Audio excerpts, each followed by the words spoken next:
નમસ્કાર મિત્રો, એસ્ટ્રોલોજી સ્ટેશનના મારા આજના આ વિડીયોમાં હું એસ્ટ્રોલોજર મેહુલ પટેલ આપ સર્વનું ખૂબ ખૂબ હાર્દિક સ્વાગત કરું છું. એસ્ટ્રોલોજી સ્ટેશનના મારા આજના આ વિડીયોમાં આપણે વાત કરી રહ્યા છીએ મેષ જન્મ લગ્નની જન્મ કુંડલીમાં સપ્તમ ભાવમાં જો મંગળ હોય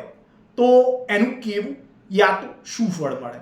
એ બાબત. તો તમારી જન્મ કુંડલીમાં જ્યાં લગ્ન યા તો જન્મ લગ્ન એવું લખેલું છે ત્યાં જો એક લખેલું છે તો તમારી જે જન્મ કુંડલી છે એ મેષ જન્મ લગ્નની જન્મ કુંડલી છે એવું તમારે સમજવાનું છે. હવે તમારી આ એક અર્થાત મેષ જન્મ લગ્નની આ જન્મ કુંડલીમાં સાતમા ભાવમાં યા તો સપ્તમ ભાવમાં અર્થાત સ્ત્રી સુખ અને રોજગાર યા તો આજીવિકા અને સાથે જ જાહેર જીવન એની સાથે સંબંધિત બાબત એ જ્યાં જોવાય છે ત્યાં પોતાના સામાન્ય શત્રુગ્રહ શુક્રની રાશિ 7 અર્થાત તુલા રાશિ એ જ્યાં આવે છે ત્યાં મંગળ નામનો ગ્રહ એ જો રહેલો છે તો આ બાબતને સારી રીતે સમજવા હેતુ આ ગ્રહ મૈત્રી ચક્ર જે છે એને જો જોઈએ તો આ ગ્રહ મૈત્રી ચક્રમાં આ મંગળ અને શુક્ર એ એકબીજાના સામાન્ય શત્રુગ્રહ છે એવું દર્શાવે છે. અને એટલે જ 8મા ભાવના અર્થાત તમારી જન્મ કુંડળીમાં જ્યાં 8 લખ્યું છે એ ભાવમાં આવતી રાશિ 8 અર્થાત વૃશ્ચિક રાશિના સ્વામી તરીકે આ મંગળ જે છે એ દોષપૂર્ણ બનતો હોવાના કારણે તમારી સ્ત્રી યા તો પત્ની સાથે મનમેળ અને સહવાસના સંબંધો જે હોય એ કષ્ટ યા પીડાયુક્ત મનમેળ કે ઘર્ષણયુક્ત વ્યવહારિયા વર્તણૂક વાળા હોય એવા એ તમને પ્રાપ્ત કરાવશે. રોજી રોટી યા આજીવિકાની પ્રાપ્તિના હેતુ યા માર્ગમાં થોડી ઘણી મુશ્કેલીઓનો સામનો કરાવી અને તમને આવી બાબતમાં સફળ થવાની યોગ્યતા કે ક્ષમતા એ પ્રાપ્ત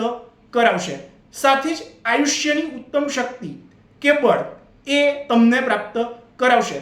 તથા સાથે જ પુરાતત્વ યા ભૂતકાળ સંબંધિત બાબતના જ્ઞાનના અનુભવનો સારો એવો સહયોગ અથવા સહકાર એ તમને તમારા જીવનમાં દરેક બાબતમાં સારા એવા પ્રમાણમાં પ્રાપ્ત કરાવશે તથા એના કારણે જ તમારા દૈનિક જીવનની દિનચર્યા જે હોય એમાં આવી બાબતનો ખૂબ મોટો પ્રભાવ પડતો એ તમને દેખાશે, જણાશે યા તો અનુભવાશે. આ મંગળ જે છે એ પોતાની ચોથી ઉચ્ચ દ્રષ્ટિથી 10મા ભાવના અર્થાત પિતાનું સુખ, રાજ્ય સુખ, રાજ્ય સત્તા સ્થાન એના પર બેઠેલી વ્યક્તિ એનાથી મનમેળ યા એનાથી મળનાર લાભ યા તો એ વ્યક્તિની કૃપા દ્રષ્ટિ એની સાથે સંબંધિત બાબત એ જ્યાં જોવાય છે ત્યાં પોતાના શત્રુગ્રહ શનિની રાશિ 10 અર્થાત મકર રાશિ એ જ્યાં આવે છે ત્યાં પોતે દ્રષ્ટિ કરતો હોવાના કારણે આ બાબતને સારી રીતે સમજવા હેતુ આ ગ્રહમૈત્રી ચક્ર જે છે એને જો જોઈએ તો આ ગ્રહમૈત્રી ચક્રમાં આ મંગળ અને શનિ એ એકબીજાના શત્રુ છે એવું દર્શાવે છે યા તો બતાવે છે. અને એટલે જ તમારા પિતા સાથે મનમેળની બાબતમાં વિચારભેદ હોવા યા રહેવા છતાં પણ પિતાની ઉન્નતિ યા પ્રગતિ કરાવવાના હેતુમાં એ તમને જવાબદાર બનાવશે. આજીવિકાના યા રોજીરોટીના હેતુથી કરેલ યા આદરેલ પ્રવૃત્તિ કે કારોબાર સંબંધિત બાબતમાં મોટી યા સારી સફળતા એ તમને પ્રાપ્ત કરાવશે. સાથે જ આવી બાબત દ્વારા જ જાહેર જીવન અને સામાજિક સ્તરે મોટી કે સારી એવી ઇજ્જત યા શાખ આબરૂ એ પણ તમને પ્રાપ્ત કરાવશે. આ મંગળ જે છે એ પોતાની 7મી દ્રષ્ટિથી પહેલા ભાવને અર્થાત જન્મ લગ્ન યા દેહ સ્થાન એને અર્થાત તમારી જન્મ કુંડળીમાં જ્યાં લગ્ન યા તો જન્મ લગ્ન એવું લખેલું છે ત્યાં પોતાની સ્વગૃહી રાશિ 1 અર્થાત મેષ રાશિ એ જ્યાં આવે છે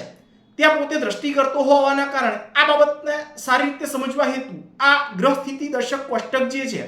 એમાં જો જોઈએ તો આ ગ્રહ સ્થિતિ દર્શક કોષ્ટકમાં આ મંગળ જે છે એ આ 1 અર્થાત મેષ રાશિમાં રહી અને પોતે સ્વગૃહી થાય છે એવું દર્શાવે છે.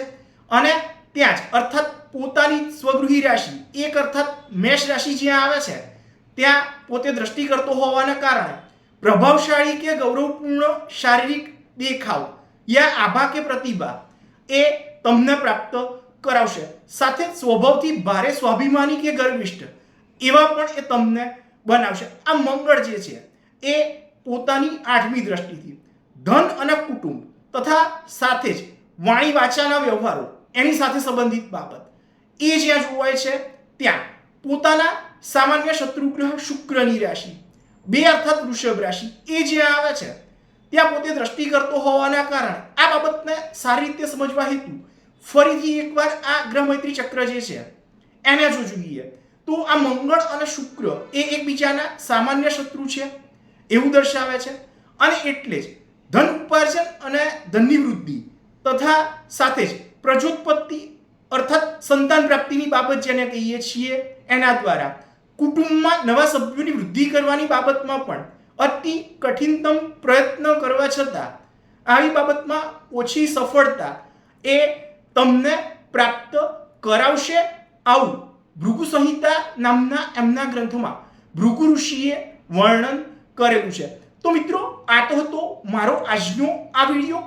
વિડીયો તમને કેવો લાગ્યો એ મને અવશ્યથી જ લખી અને જણાવજો. તથા સાથે જ મારા આવા જ અન્ય માહિતીસભર વિડીયોને જોવા માટે મારી આ ચેનલને સબસ્ક્રાઇબ અવશ્યથી જ કરજો તથા વધુમાં વધુ સબસ્ક્રાઇબ પણ અવશ્યથી જ કરાવજો. નમસ્કાર.